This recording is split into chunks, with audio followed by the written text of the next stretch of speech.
तो आपका पहला क्वेश्चन आया था कि अरावली पर्वत की सबसे ऊंची चोटी जो है ना ये कौन सी है। तो देखिए अरावली पर्वत की जो सबसे ऊंची चोटी है ना ये आपका गुरु शिखर है। तो गुरु शिखर आपका करेक्ट आंसर होगा। इसके अलावा गुरु शिखर जो है ना ये राजस्थान के अब्रुदा पर्वत में स्थित है और गुरु शिखर पर अरावली पर्वतमाला की सबसे ऊंची चोटी जो है ना ये आपका 1722 मीटर यानी अगर फीट में बात कर ले तो 5650 फीट जो है इसकी ऊंचाई पर है। तो ये फैक्ट भी आपको ध्यान में रखना है।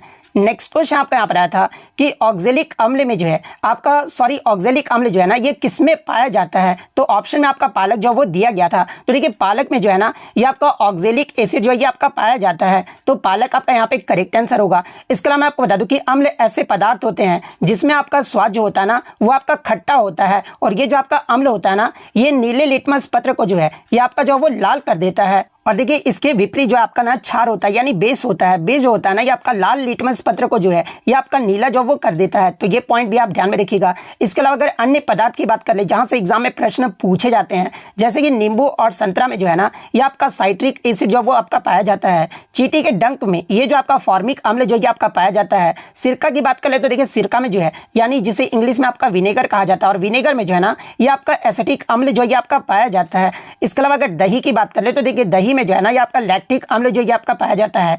अंगूर में जो ये आपका टार्टरिक अम्ल जो है ये पाया जाता है और आंवला जो कि आपका विटामिन सी में जो है आपका एस्कॉर्बिक अम्ल जो वो पाया जाता है। और विटामिन सी का अगर आपसे रासायनिक नाम भी पूछा जाए तो ये आपका एस्कॉर्बिक एसिड होता है। तो ये सारे फैक्ट जो आपको ध्यान में रखना है।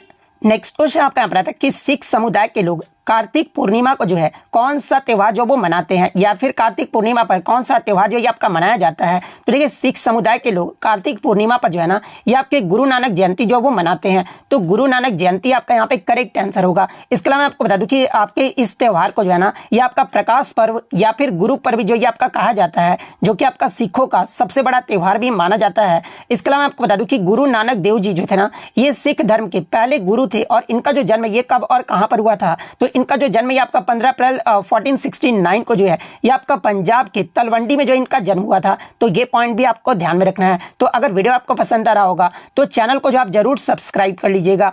नेक्स्ट क्वेश्चन आपका यहाँ पर आया था कि कानपुर में 1857 का विद्रोह जो है ना ये किसने दबाया था। तो देखिए 1857 के विद्रोह में कानपुर से जो है ना ये सर कॉलिन कैंपबेल के द्वारा जो वो दबाया गया था। तो कॉलिन कैंपबेल आपका करेक्ट आंसर होगा।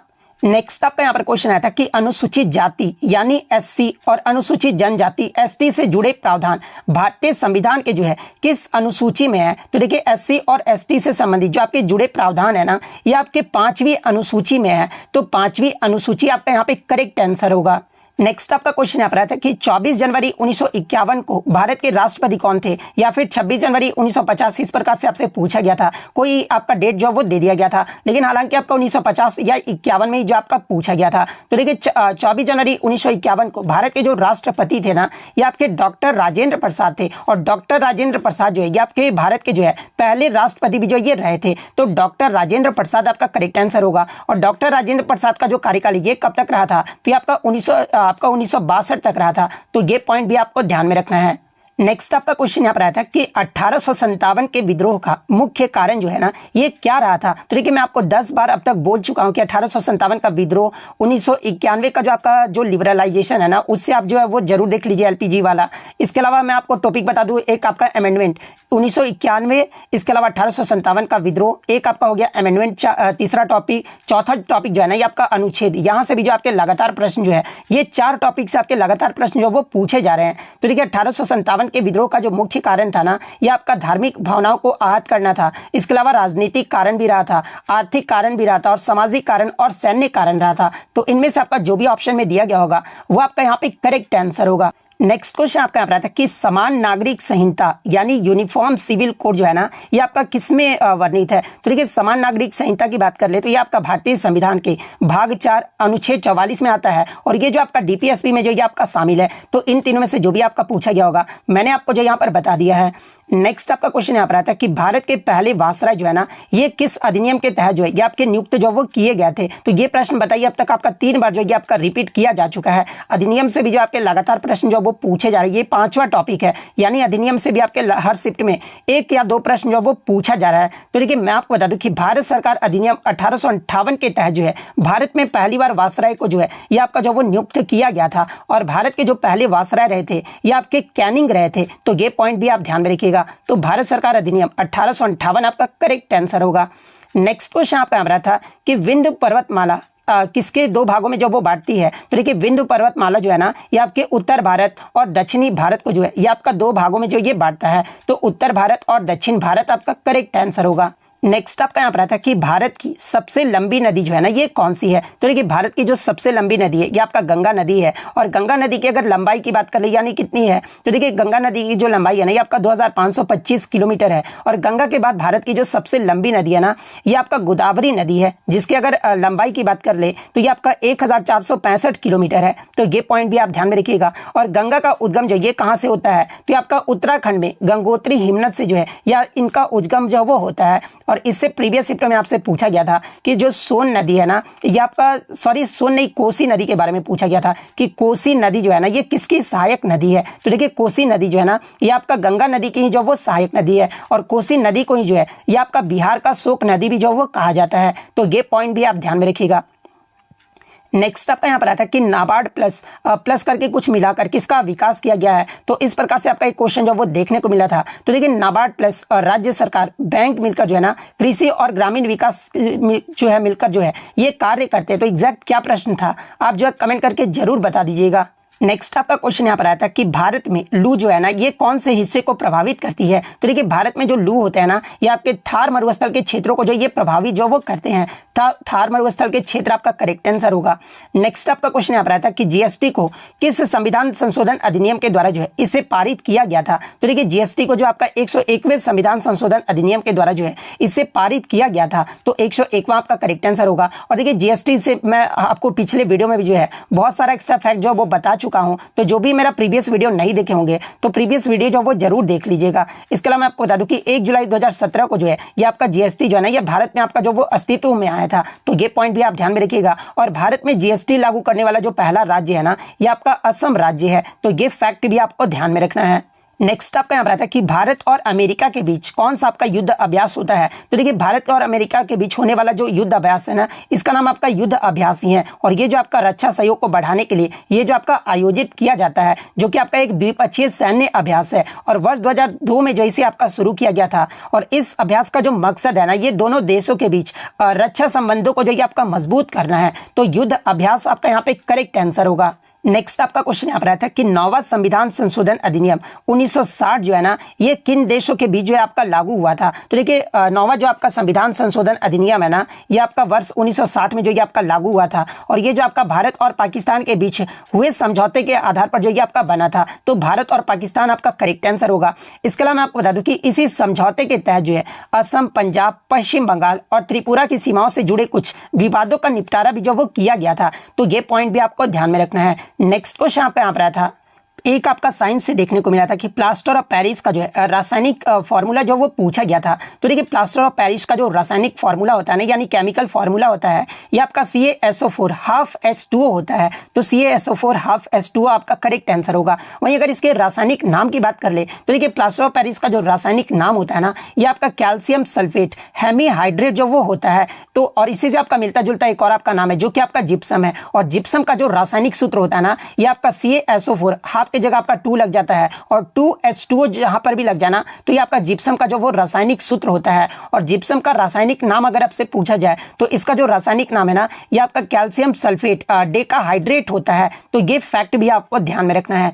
नेक्स्ट आपका क्वेश्चन यहाँ पर आया था कि हाल ही में भारत ने अपनी रक्षा तैयारियों को बढ़ावा देने के क्रम में 31 MQ-9B जो आपका प्रीडेटर सशस्त्र ड्रोन है ना ये किस देश से जो वो खरीदा है। तो देखिए मैं आपको बता दूं कि हाल ही में भारत ने अपनी रक्षा तैयारी को बढ़ावा देने के क्रम में 31 MQ-9B जो प्रीडेटर सशस्त्र ड्रोन है ना ये आपके अमेरिका की कंपनी जनरल एटॉमिक से जो वो खरीदे हैं। तो अमेरिका आपका यहाँ पे करेक्ट आंसर होगा, या फिर कंपनी का नाम पूछा गया होगा तो जनरल एटॉमिक्स आपका फिर करेक्ट आंसर होगा। तो इन दोनों में से जो भी ऑप्शन में दिया गया होगा वो मैंने आपको यहाँ पर बता दिया है। नेक्स्ट आपका क्वेश्चन यहाँ पर आया था कि शांति निकेतन की जो स्थापना है ना ये कब हुआ था? तो देखिए रविन्द्रनाथ टैगोर के द्वारा वर्ष 1901 में जो है पश्चिम बंगाल के बीरभूमि जिले के में बोलपुर के पास जो है शांति निकेतन की स्थापना जो वो किया गया था। तो 1901 आपका यहाँ पे करेक्ट आंसर होगा। और किसके द्वारा? तो ये आपके रविन्द्रनाथ टैगोर के द्वारा जो वो किया गया था। नेक्स्ट आपका क्वेश्चन यहाँ पर आया था कि which sector is the backbone of the Indian economy, यानी कौन सा क्षेत्र जो है ना भारतीय अर्थव्यवस्था की जो वो रीढ़ है। तो देखिए मैं आपको बता दूं कि जो आपका एग्रीकल्चर सेक्टर है ना, यानी कृषि क्षेत्र जो है ये भारतीय अर्थव्यवस्था की जो है ये आपका रीढ़ जो वो माना जाता है। तो कृषि सेक्टर आपका यहाँ पे करेक्ट आंसर होगा। नेक्स्ट आपका यहाँ पर आता है कि सूचना और रिसर्च जो है ना ये किस क्षेत्र में आते हैं? तो देखिए सूचना और रिसर्च जो है ना ये आपके सूचना विज्ञान के क्षेत्र में आते हैं। तो सूचना विज्ञान आपका करेक्ट आंसर होगा। नेक्स्ट आपका यहाँ पर क्वेश्चन आया था कि खेलो इंडिया यूथ गेम्स 2024 का जो आयोजन है ना ये कहाँ पर किया गया था? तो देखिए मैं आपको बता दूं कि खेलो इंडिया यूथ गेम्स 2024 का जो आपका कौन सा संस्करण रहा था? तो देखिए ये जो आपका 6वां संस्करण रहा था और ये जो आपका तमिलनाडु के 4 शहरों में जो ये आपका आयोजित किया गया था। और वो 4 शहर कौन कौन से थे? तो देखिए चेन्नई, मदुरई, त्रिची और कोयम्बटूर में जो ये आपका आयोजित किया गया था। तो तमिलनाडु आपका करेक्ट आंसर होगा। और 5वां संस्करण अगर पूछा जाए तो ये आपका 2023 में जो है मध्य प्रदेश में आयोजित किया गया था। इसके अलावा खेलो इंडिया यूथ गेम्स का पहला संस्करण जो ये कब आयोजित किया गया था? तो आपका वर्ष 2018 में जो ये आपका आयोजित किया गया था। तो ये पॉइंट भी आपको ध्यान में रखना है। नेक्स्ट क्वेश्चन आपका यहाँ पर आया था किरचॉफ्स लॉ से जो आपका प्रश्न जो वो पूछा गया था, यानी किरचॉफ के नियम से आपके प्रश्न पूछे गए थे। तो देखिए किरचॉफ्स का जो नियम है ना ये विद्युत परिपथों के विश्लेषण में इस्तेमाल होने वाले 2 अहम जो वो नियम है। और ये नियम आपका बताता है कि किसी विद्युत परिपथ में धारा और वोल्टेज जो है ये कैसे व्यवहार करते हैं। जिसमें अगर पहले नियम की बात कर ले तो किरचॉफ्स का जो धारा नियम की अगर मैं बात कर लूँ तो देखिए किसी नोड या जंक्शन में आने वाली और जाने वाली धाराओं का जो बीजगणितीय योग जो होता है ना ये आपका शून्य होता है। और इस नियम से आपका पता चलता है कि आवेश जो है ना ये आपका संरक्षित जो वो रहता है। वहीं अगर किरचॉफ्स के आपके वोल्टेज नियम की बात कर ले तो देखिए ये जो आपका बताता है कि किसी बूंद लूप सर्किट में सभी वोल्टेज परिवर्तनों का कुल जो योग होता है ना ये आपका शून्य होता है। और इस नियम से आपका ये भी पता चलता है कि बैटरी से दी जाने वाली ऊर्जा जो है लूप के बाकी घटकों के द्वारा जो है इसे इस्तेमाल जो वो किया जाता है। इसके अलावा मैं आपको बता दूं कि इन नियमों का जो इस्तेमाल करके जो है ना ये आपके इलेक्ट्रिक सर्किट का विश्लेषण जो वो किया जा सकता है। तो इनमें से आपका जो भी ऑप्शन में दिया गया होगा वो आपका यहाँ पे करेक्ट आंसर होगा। नेक्स्ट क्वेश्चन आपका बताता है कि निम्न में से कौन सा जो है एक संवैधानिक निकाय है? जहां पे ऑप्शन में आपका केंद्रीय सूचना आयोग दिया गया था, सेकंड ऑप्शन आपका नीति आयोग दिया गया था और थर्ड ऑप्शन जो है ना ये आपका भारत निर्वाचन आयोग जो वो दिया गया था। तो देखिए मैं आपको बता दूं कि ये जो आपका भारत निर्वाचन आयोग है ना एक आपका जो वो संवैधानिक निकाय है। तो भारत निर्वाचन आयोग आपका करेक्ट आंसर होगा। अब कुछ टॉपिक्स देख लेते हैं जहां से आपके थर्ड शिफ्ट में प्रश्न जो वो बने थे। एक तो आपका संविधान से संबंधित प्रश्न देखने को मिला था। इसके अलावा नदी से भी जो आपका प्रश्न देखने को मिला था, अनुच्छेद से भी प्रश्न देखने को मिला था, ऐसा ही मात्रक से आपके प्रश्न देखने को मिले थे। 2024 के सबमिट से हर शिफ्ट में आपका एक प्रश्न जो वो पूछा जा रहा है। 2024 के पैरा ओलंपिक से भी आपका प्रश्न जो वो देखने को मिला था। पूरे मंत्रिमंडल का मेन जो है कौन होता है, इस प्रकार से आपका प्रश्न जो वो देखने को मिला था। इसके अलावा बैंक की स्थापना कब हुई थी, किस बैंक के बारे में पूछा गया था, ये जो आप कमेंट करके जरूर बता दीजिएगा। 2024 का कोई शिखर सम्मेलन कहां पर आयोजित किया गया था, इससे भी आपका प्रश्न जो वो देखने को मिला था। इसके अलावा किसी को जबरदस्ती अरेस्ट करना तो किस आर्टिकल के अंतर्गत आता है, इस प्रकार से भी प्रश्न आपका जो वो देखने को मिला था। तो इतने क्वेश्चन जो है आज मुझे बच्चों के द्वारा मिले हैं जो कि आपके 100% रियल और ऑथेंटिक है।